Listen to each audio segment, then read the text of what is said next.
কোন জায়গায় কোন সময় কোন কর্ম করতে হবে না সেটা সম্বন্ধে পর্যন্ত জ্ঞানহীন হয়ে যাচ্ছে মানুষ কামের তৃষ্ণাতে।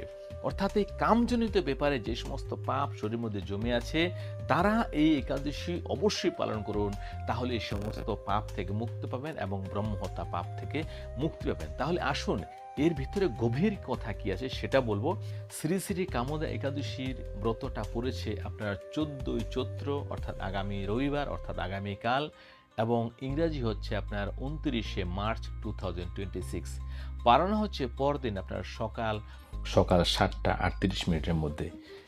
এবার আসুন আলোচনা করব এই একাদশীর মাহাত্ম্য কথা। তো কোনো এক সময় নাগপুর নামে একটা সুন্দর নগর ছিল। সেই নগরের মধ্যে একটা মহান এবং ভয়ঙ্কর নাগ বাস করত। সেই নাগের নাম ছিল পন্ডরিক, এবং সেই নাগ সেখানে রাজত্ব করত। ওনার রাজত্ব